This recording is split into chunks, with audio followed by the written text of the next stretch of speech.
Promouvoir l'innovation technologique en milieu juvénile, c'est ce à quoi s'attelle le ministère de l'économie numérique via le prix Denis Sassou Nguesso de l'innovation numérique couplé au programme de formation Seed for the Future de la société Huawei Technologies. Cette compétition qui a mis aux prises au départ 90 jeunes a connu son épilogue ce 23 décembre à Brazzaville par une cérémonie de congratulation des lauréats. Au finish, 12 jeunes ayant des projets à fort potentiel ont été récompensés par le gouvernement et ses partenaires. Parmi eux, Claude Pascal, sacré lauréate de cette 3e édition avec son projet Botama Elamu, une application de géolocalisation au profit des femmes enceintes pour un meilleur suivi. Mon projet s'intitule Botama Elamu.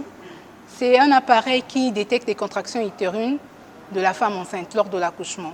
Et cet appareil géolocalise la femme enceinte et envoie un message SOS à son mari et aux sapeurs-pompiers pour la prise en charge de cette dernière.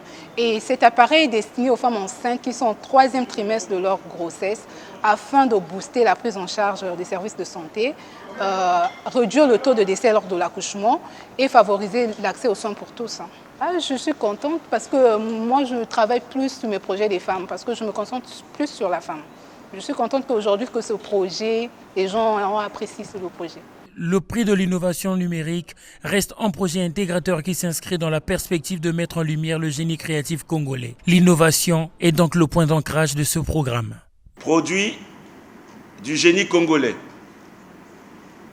et surtout de la traduction de la vision du président de la République, chef de l'État, son Excellence M. Denis Sassou Nguesso, d'arrimer le Congo au développement de l'économie numérique, porté dans son projet de société Ensemble, poursuivant la marche, le prix Denis Sassou Nguesso de l'innovation numérique peut se targuer d'être la distinction la plus élevée jusque-là dans la promotion et le développement du digital.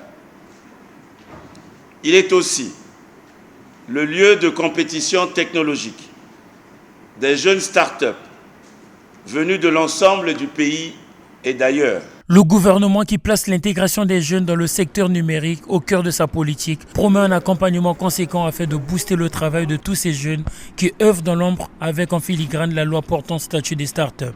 Pour vous jeunes start-upers qui faites partie de ceux qui osent, sachez que le gouvernement a fait de l'accompagnement des jeunes innovants un de ses chevaux de bataille.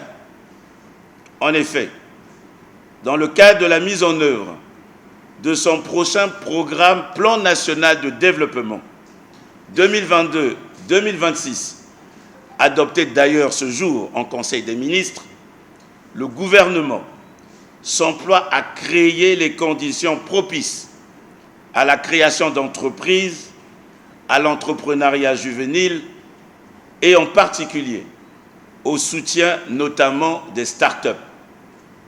C'est pourquoi nous avons initié le projet de loi portant labellisation des start-up en République du Congo, qui a d'ailleurs déjà recueilli l'avis conforme de la Cour suprême afin d'encadrer, d'accompagner et d'encourager les promoteurs des start-up. Ces jeunes start-up qui ont su mesurer leur capacité de créativité ont été formés, suivis et incubés par les experts nationaux et internationaux au sein de la pépinière Kosala, une structure d'accompagnement des PME en République du Congo.